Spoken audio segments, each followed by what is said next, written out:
6 months and 10,000 Ks to work out if the INEOS Grenadier is a worthy option for four-wheel drivers and travellers. This will be the closest thing you'll get to a owner's review. If you want to know all the strengths and weaknesses of this vehicle, you're in the right place. Left foot.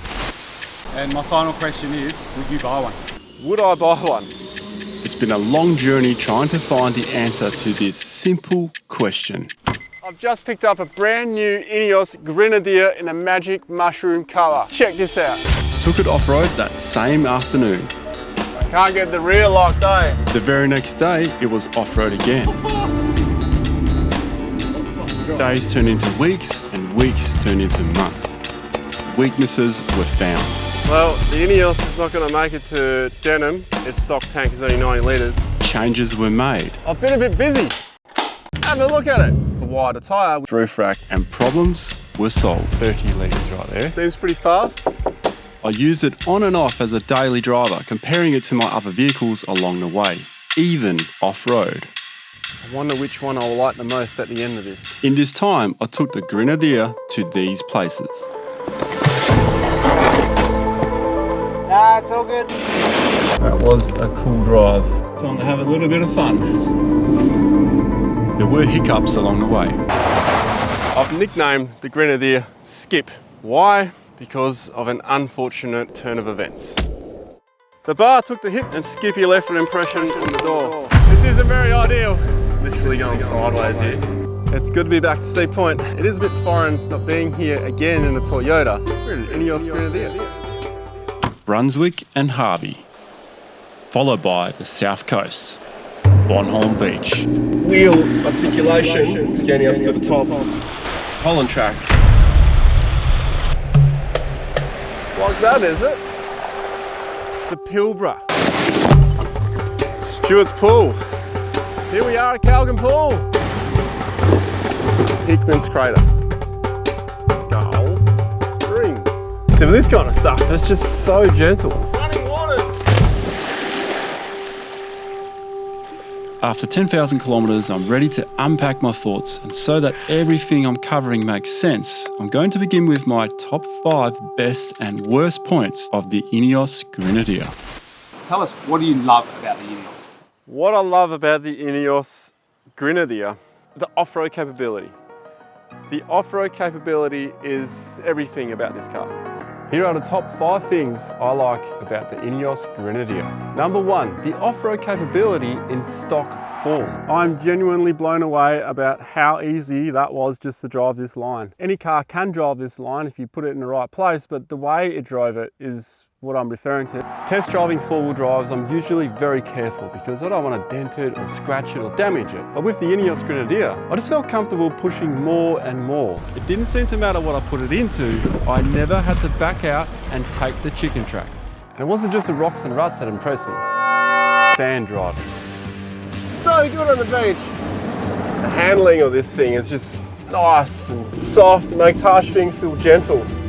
And this brings me to 7th gear in low range, 8th gear in low range. It can sit at about 2,000 RPM at 40 kilometers per hour in low range. Now that is almost unheard of. Most vehicle manufacturers stop the low range gearing at a 1-to-1 ratio. In most vehicles, this is usually 4th gear being a 1-to-1 ratio, which means most other vehicles, normally when you're sitting 40 kilometers per hour low range, you'd be revving the nuts off your car. Making changes to this particular vehicle was a very different experience compared to any other car I've worked on before. Some things were just so easy. From a person who likes to modify four-wheel drives, 12-volt accessories in particular, the easiest part, or the easiest lights I've ever installed to the roof of a vehicle is this vehicle. This is a power outlet. There are 4 of these on the roof. Wiring them in was easier than mounting the lights themselves. This vehicle makes it so much easier. The overhead console is full of switches. Pre-switched, pre-wired, pre-fused. All you got to do is put whatever it is you want to put on here on the other end of it, and there you go, you've got power. That, I think, is bloody awesome. Minimal mods are required to improve this vehicle. The only thing I did to this vehicle was adding springs that were 40mm taller and mud terrain with having the bigger lug. That was it. I mean, the mud tyres were slightly bigger in size, and this mitigated the clearance issue, which was the only thing that really stopped it on the tracks. And speaking of adding minimal mods to this vehicle, it already comes with steel bar on the front, and you can actually remove this fascia here and then install hoops to it. Rear steel bar, rated recovery points, both sides, front and back. A dual battery system, which does need improvement, a tyre pressure monitor, and real all-terrain tyres. A car that comes with off-road tyres. Most manufacturers give you cheap road tyres, which are just not up to the task. And that's why these are not off-road tyres. You've probably seen that one a few times now. So you've had it for the last few days in the Pilbara. How do you think it's handled these conditions? How it's handled itself in the Pilbara has been phenomenal. It did let me down a little bit though. That was at Calgan Pool trying to climb up a hill.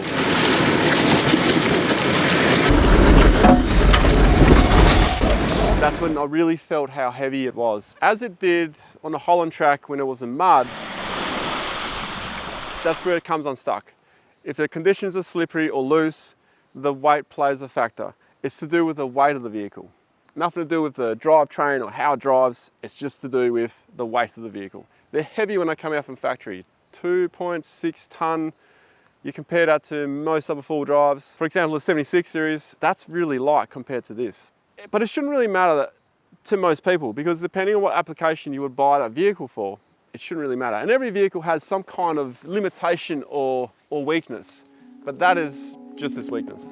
And the range. The range is the biggest weakness on this vehicle. These are the top 5 things that I didn't like about the INEOS Grenadier.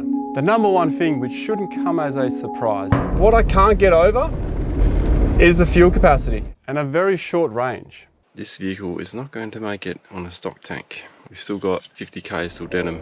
I did find a solution by carrying 70 litres on the outside of the vehicle. We've got 20 litres on this side, 20 litres on the back, and 30 litres on the side. Having to fill it up from a jerry, it's a bit annoying. And look, for most people around the world, this is not even going to be an issue, but WA travel, the Pilbara in particular, when you just can't make that distance and then you've got to stop and then you've got to refill on the side of the road, and then when you get to the nearest servo, you got to fill again. That itself can be like time costly, frustrating. It's another chore that you have to do. I'm refueling so I can reach the next service station to refuel all my tanks, as the supply I'm carrying won't be enough. This means backtracking south before I can head north. And then the pump, when you haven't charged it or you left the charger for the pump at home, my fault. It's just those extra things you got to bring. It just complicates things a little bit. I do have a jiggle hose. I can use that, but I'm talking about the jerry cans. I'll have to hold the jerry cans up higher for the jiggle hose to work. There are only some circumstances you need to carry that much fuel, and that's for WA desert travel. If the Grenadier was mine, I would have put an extended tank on the back of it. Ultimately, I would have had a 68 litre tank and a 20 litre jerry on the back, at a minimum. Thermo fans.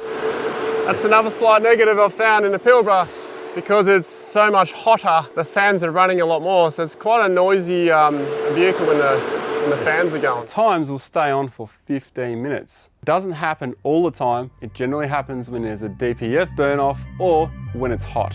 When I jump into the INEOS Grenadier, 4-button procedure every single time. Turn the key, turn parking assist off, auto start goes off, recirc goes back on. Now when you're off-roading, turning the car back on. I am in four-wheel drive, I'm off-road, I've got the centre locked, turn the car on.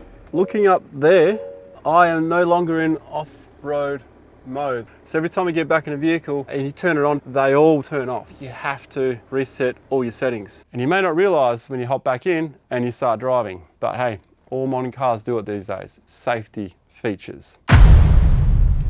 That blind spot there is a bit annoying when you're off-roading, because you really can't see when you get a lot of dirt on that window. And it's got something to do with being set up for a left-hand drive vehicle. I mean, this is a right-hand drive vehicle, but they haven't rectified that bit. And number 5, which you probably think is going to be a left foot thing, it's not, and I'll tell you why in a second. The little push buttons on the side of the Grenadier, they get a bit of dust in them, they can get a bit sticky. which meant that it stuck in and you couldn't close the door. It's easy to fix, but it's a bit annoying. Just had to toggle this thing on the back or wiggle it, and we found that that would fix the issue. And then there's the parking sensors. There's 4 on the front and there's about 4 on the back. These sensors, when they get mud, dust, water, they glitch. You can opt to not have those sensors on this vehicle. If you do have them, every single time you get in the vehicle and start it up again, it's one of those things you have to switch off every single time. That's the button right there. Turn parking assist off, turns all those sensors off.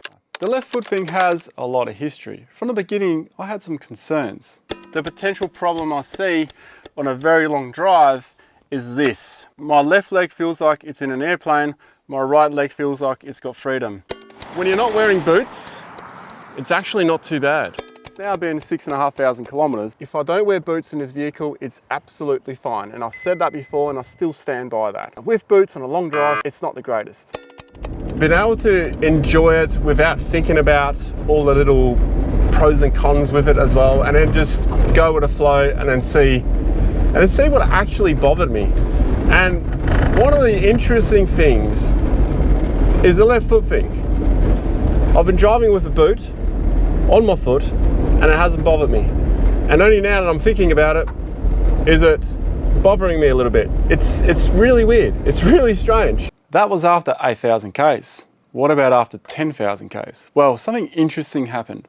I did the gun barrel highway in the 76 series and I got a sore left hip because I had nowhere to rest my left leg. I had grown accustomed to putting my foot in that left spot, which is really strange. My conclusion on the left foot thing, it's all up here. It's how you think about it. All in all, very capable car. I've really thoroughly enjoyed this. Sonny's just fell down somewhere. Will I miss it when I hand it back? Yeah, probably. I mean, I do feel like I've had my time in it and I've thoroughly enjoyed it. Let's continue on to running waters, to my favorite all-time camp. Well, in the top 2 at least. That probably bridges into my next question is, do you think they're good value for money? Good value for money. Yes, I do. There are a few reasons why.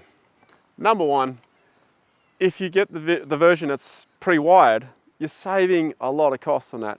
And you're also saving a lot of headache. So it depends on what you want to do with the car. If you want to do what everyone else tends to do with a big tourer, it's a bloody good option because everything's on the vehicle. You get a steel bar from factory, you get a steel rear bar from factory, protections all around it, plates underneath, the lockers, electrical, the switching and all the wiring, that's also an optional extra for the base model. But the Trailmaster and anything above that, it comes standard and it just makes sense. But for most people who want all the comforts and all that, I mean, Recaro seats, front and back. And when you compare that to, say, a 300 series or even like a 70 series, as that one sits, there might be $130,000 there, but the 300 series is more or less the same. A 70 series is close to 100 grand, 90 grand, but then you still have to put all the accessories on it, upgrade all the things on it to get it to the same thing as that. I mean, that's $130,000, but that's the winch, the bull bar, that's everything on the car. And my final question is, would you buy one? Would I buy one? If I didn't have the 76, I already have a wagon. If it was the Ute version, that'll hurt the pocket, I reckon.